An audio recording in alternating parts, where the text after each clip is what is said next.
me. I might as well just do like an audio recording, honestly.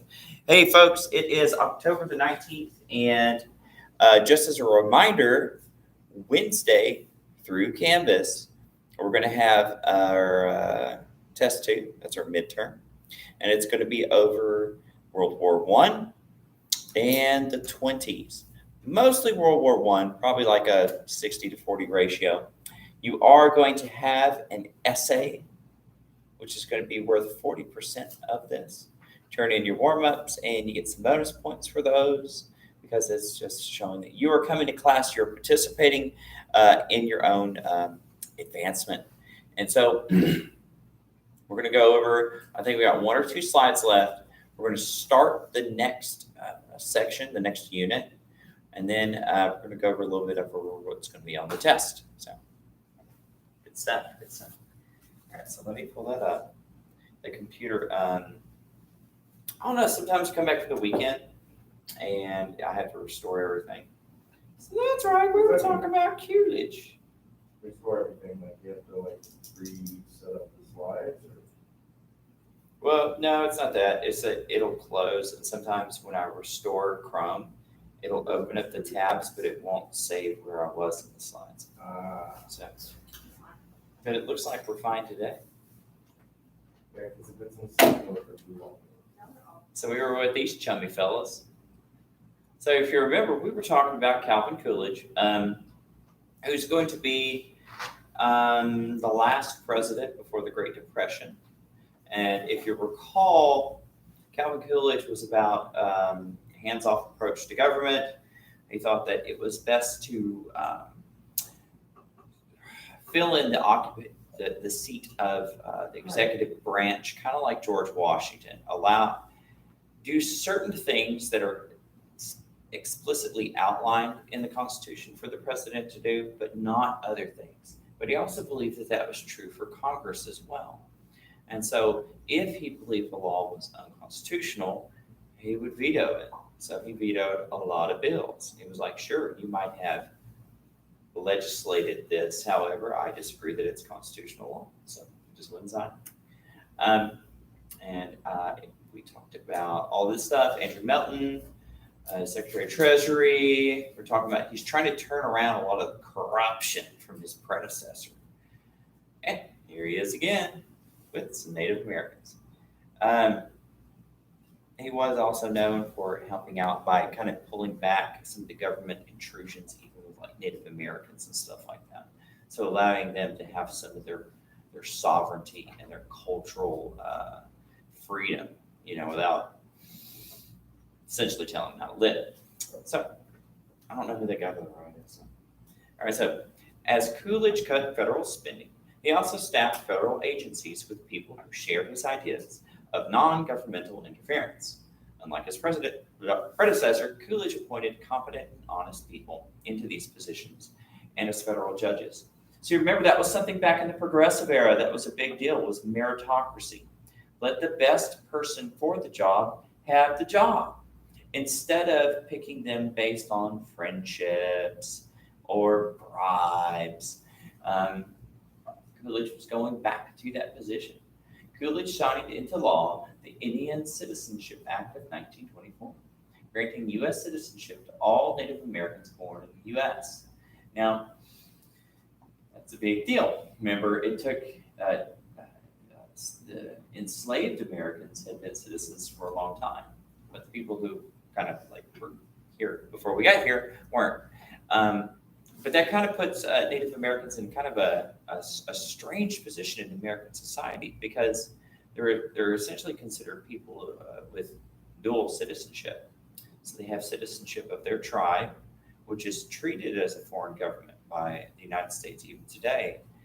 And whenever they're judged for things like crimes or something like that, we have to take into account their court system as well. And so, but they're now allowed to vote. Coolidge was a man known to be devoid of all racial prejudice and personally despised the KKK while speaking in favor of African American civil rights. So that was another thing about him, because if you remember Woodrow Wilson, he didn't really care so much about civil rights and things like that. He Wilson was not a friend of the KKK, but he tolerated them, and he would accept even Klan members to like come and speak to him and stuff like that. So once again, we see a turnaround to the right direction. Coolidge also called for laws to outlaw lynching, but Congress refused to act. So once again, we see that he has limitations to his seat in the executive branch. You have the bully pulpit, which was really popularized by Teddy Roosevelt, where the president tries to set the agenda, or the president goes out and advocates, "Hey, Congress, we really need to make laws on this." He took up that cause to try to prevent lynching, but Congress at this time was not willing to act. Many of them, it was politics. They didn't want to anger people back home and get voted out of office. And that went for Northerners and Southerners, but especially the Democratic South at the time. Tired and not wishing to break from tradition, in August of 1927, Coolidge announced, "I do not choose to run in 1928. So he served a partial term when he was vice president and accidentally became president.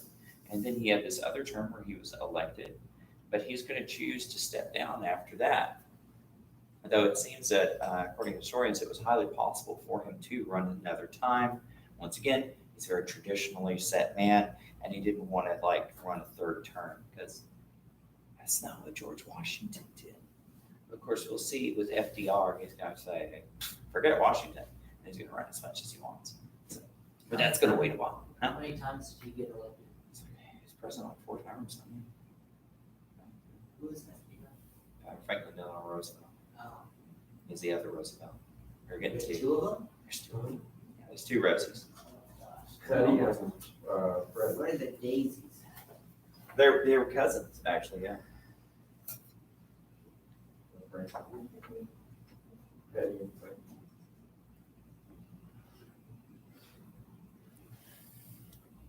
They're both going to be very popular presidents, but they're going to be very different in many ways too.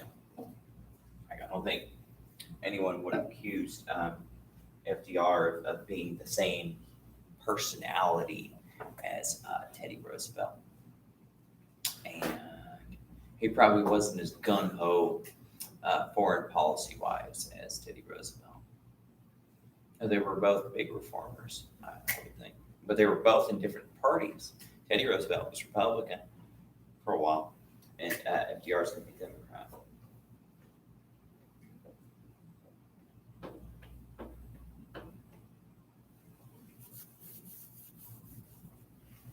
Is the KKK still around today? Yeah, it's nothing like it used to be, thankfully. Nowadays, it's just mostly some hillbillies out getting drunk. And just not, luckily, we don't see too many acts of violence from them. If we did, it would definitely be on the news. That would be something that I don't think we'd. Yeah, I really don't think so. Like, there are some forms of violence that the news does overlook, right? Like gangland violence and stuff like that. But something like that, like racially motivated, like lynching and murdering, like they used, like the Klan was known for. I'm not saying they're good guys by any stretch, but they're not as, I don't think they're as dangerous as they used to be. Kind of like when I was a kid, like in the 90s, people were kind of scared of skinheads and stuff like that. But that's mostly like a prison gang thing. So Scared of what? skinheads, like they're like neo-Nazis. Oh, Yeah, so that's mostly like a prison gang thing these days. Or like when I was a little kid, they're like people were still kind of scared of like biker gangs. That's not really so racially motivated, but The outsiders. there's some biker dangers.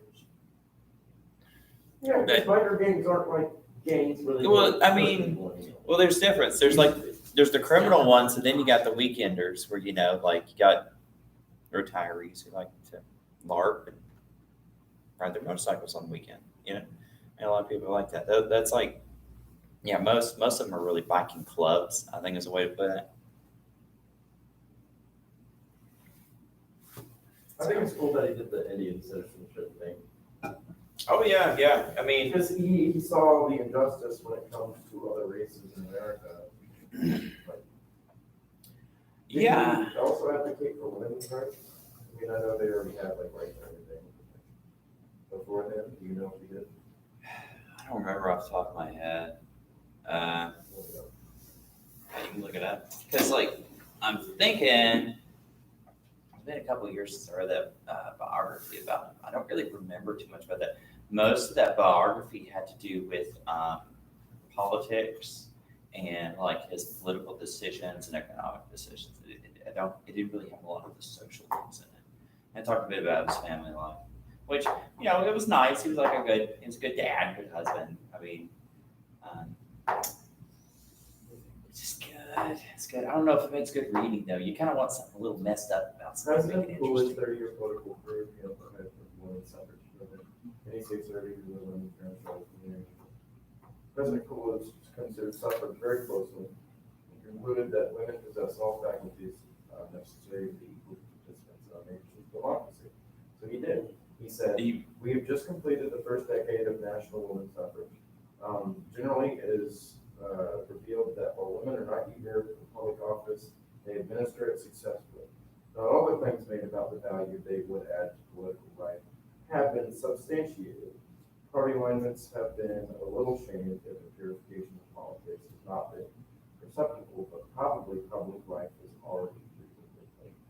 Yeah, there was a lot of worry when we got the right to vote because they kind of thought it would change the voting demographics so much. People didn't know where things would go.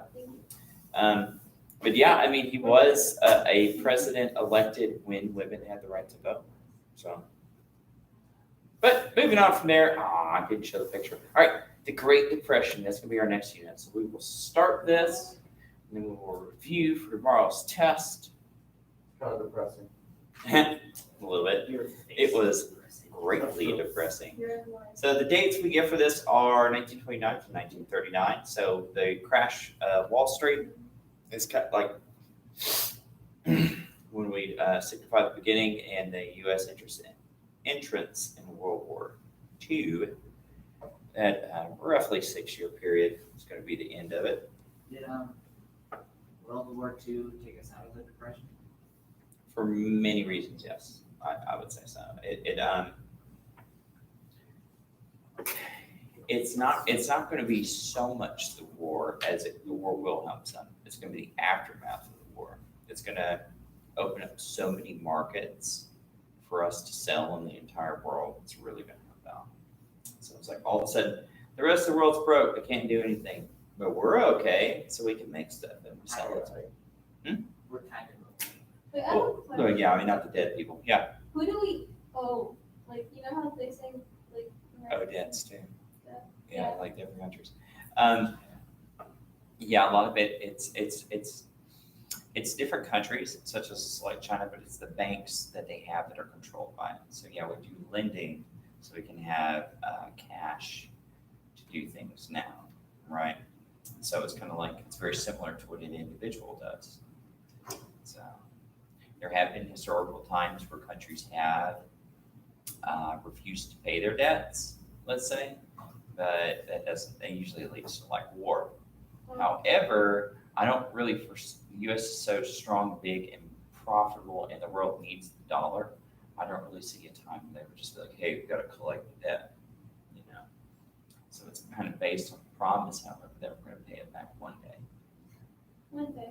One day we'll pay you back, don't worry. So Did we borrow money for them, or did we just like? yeah, it's kind of like borrowing money. I mean, Because where did the debt come from? well, that's the thing. I mean, most of our spending, if I remember right, actually comes from Social Security, Medicare, Medicaid. So it's mostly from, I guess you call it like the welfare parts. And then like the next biggest chunk is military. And then you have the other things. Yeah. So we are the leading spender in the military in the whole world. We don't have the biggest military, but we got the most expensive, right? We have the most powerful. I mean, that those two things like healthcare and Social Security are so huge that things like the spending we did for NASA wasn't even 1%. If that puts it in perspective. Whoa. So yeah, like think of all the funding that went to NASA. that's only like, that's less than 1% of what we spent because so much of it really goes into like Social Security, Medicare, Medicaid, housing for people who can't afford it and stuff like that. Student loan debt, all this other stuff. Yeah. Throwing it around. All right. So moving right along, the Great Depression. All right. So the Great Depression is actually going to be, it's not just a United States thing. And the United States didn't suffer the worst of it. This is going to be a worldwide economic depression. Would estimated U.S. military spending is $934 billion for the next year. Nice, huh? For the next year or this year? Next year. That's estimated. I wanna know this year. Yeah, well, I mean, there's a lot of reasons why they say that. I mean, Oh, military. and that's one of the things that is going to be huge, and it's going to be around since the end of World War II. During and after World War II, we're going to start industries for military, they call it the military industrial complex, for making weapons and equipment and stuff like that. And it's going to stay big forever. And it makes money off of two things: government contracting and selling to countries that the U.S. allows us to sell to. But a lot of times, too, we will build these things and we'll give them to friendly nations as a form of diplomacy. So we're like, hey, you want to stay our friend? We'll give you some jet fighters. And they're like, oh, gosh, we could never afford that, of course. So, We could never afford that, of course. so hey, here's 3 vocabulary terms for you. Turns to economic depression, not like clinical depression. A sustained economic decline characterized by high unemployment, low levels of production, and business failures. We're going to talk about some of the reasons for the Great Depression. So like that author I told you about, Emily Schley, who wrote that Calvin Coolidge novel I read like a couple years ago. She also wrote a book on how the Great Depression started. I haven't read it yet, but I did read a little synopsis. And her take, a lot of historians are on board with this, is that a lot of it had to do with we were entering a recession, and we were entering the recession. We made tariffs so high that other countries made tariffs so high against us, and then basically the whole world stopped trading with one another. And because of that, businesses just couldn't keep up and fell apart because they had no one to sell to. Makes sense. Social welfare. Government provided services may come in the form of money, food, housing, and healthcare. We're just talking about that. Drought. Sustained period with no precipitation and restricted access to water. I'm sure y'all Did not know what drought that. is. Yeah, I'm sure y'all know what drought. So, yeah, if you know the term, you don't have to write it down. So these are going to be big things that's going to be around during the Great Depression. Now, the Depression didn't cause a drought, but drought will make it worse because we're going to see that a lot of the Great Plains land had been grassland for centuries and centuries, populated with buffalo and really thin soil, but good for grass and bison. It's going to be over-tilled, over-farmed, and a lot of that topsoil is going to go away. It's just going to leave silica and dust to get blown around whenever we have a major drought. It's going to just ruin, Is that the Dust Bowl? the Dust Bowl. It's just going to ruin a lot of areas. So it's a ecological disaster made worse by people, and we can do that. They think that might be one of the reasons why the Inca Empire fell apart, or was it the Mayans? They may have because rainforest soil is very thin, and that's one of the reasons why they do slash and burn over there. They'll go cut down like a bit of it, burn it. It'll help the soil get like a little rich with nitrates and some nutrients. They'll grow crops, and then they'll do it to another portion. But you can only do that so long, and then after you do it so long, you can't grow food anymore. You can't grow food anymore, people starve. I think that might would have happened there. Central America. All right, moving right along. Here's the Great Depression, folks. Whenever I see these pictures, I always think of my great grandparents because they were like teenagers during the Great Depression. But they were really poor farmers. They said that we didn't notice. We read about it in the papers, but things were the same for us. So well, Same for them now. huh? They were still poor farmers. Yeah, they were still farmers, and Do they, they you know, still sell? yeah, Are yeah, people like at the that have- farmers markets and stuff. I mean, That's probably one of the only things that wasn't affected. yeah, that's the thing about the depression in rural areas that were really cut off. That was away from the Dust Bowl and didn't really deal with the cities anyways. It didn't really change much. You know, maybe a little less that you could offer the markets to go on the trains, but I mean, still had communities where they still went to church on Sunday. They still went to the little outdoor markets where you can buy, sell clothes, and, you know, fruits, vegetables, wherever you need, and just mostly self-sufficient. You know, neighbors help each other out to build their houses and stuff. So they're like, we didn't notice.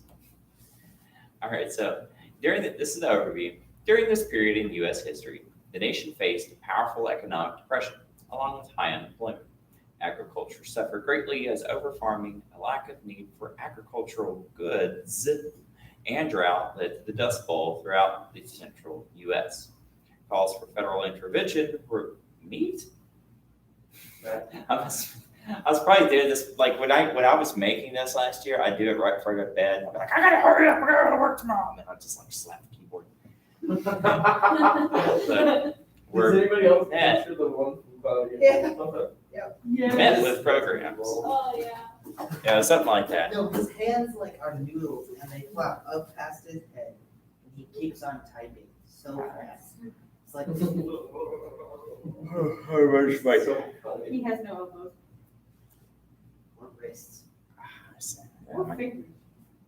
Yeah, he did. His fingers. His They didn't do arms. Well, they didn't have joints. They had noodles. Definition of doodle arms. Really, bro.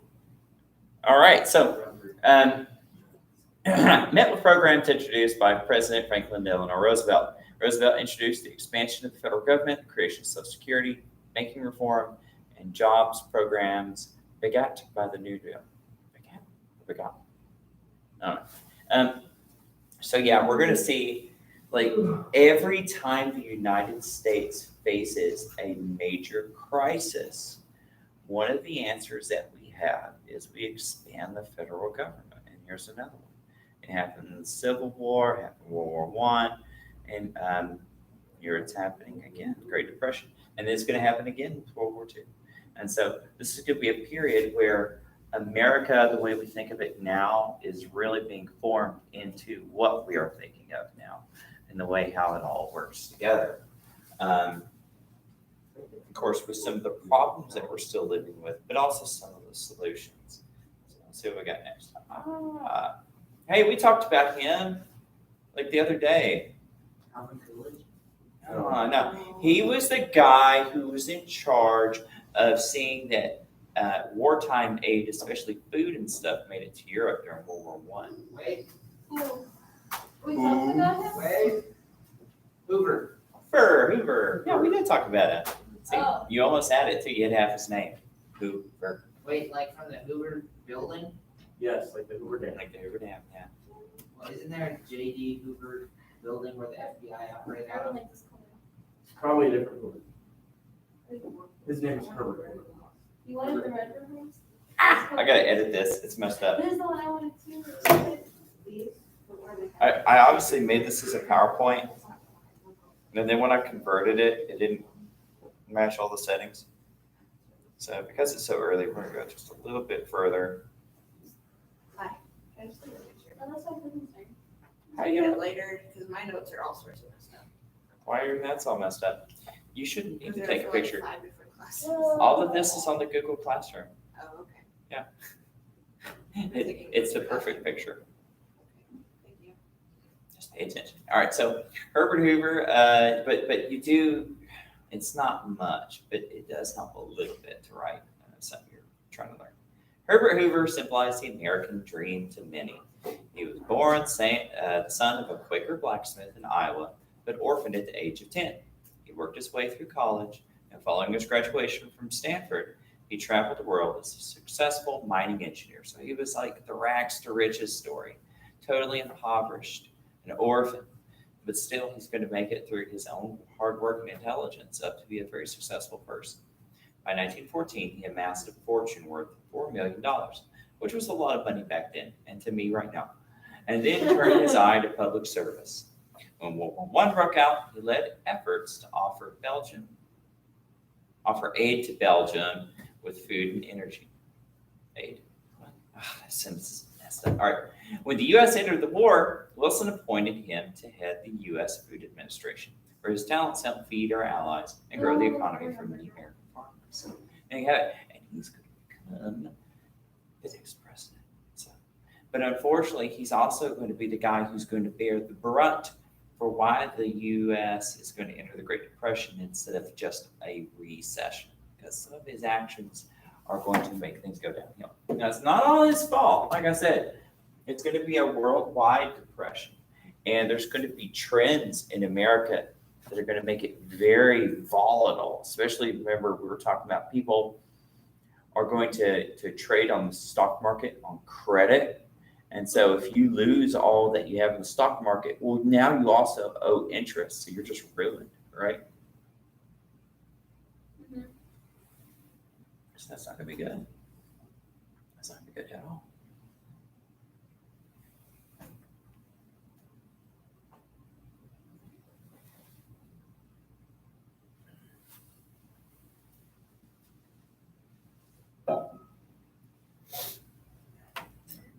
Some of that. I'm trying to find something real quick.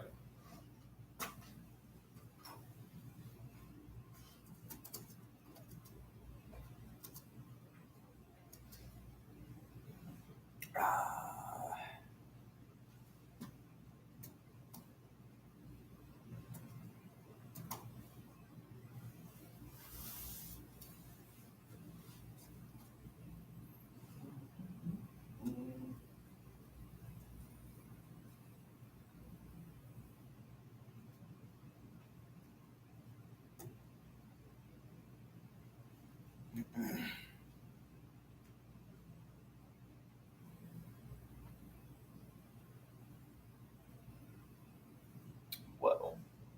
Let's see if that works.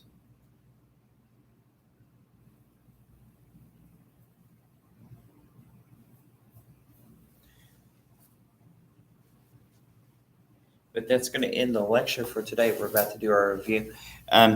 Just remember, the test is going to be over World War I and the 1920s. And if you need the notes, go to the Google Classroom, or you can just watch the videos, check your notes. You can read about it in the book. Big brain. All right, talk to you later, kids. Or kid, or whoever's there. I don't know. It says one person.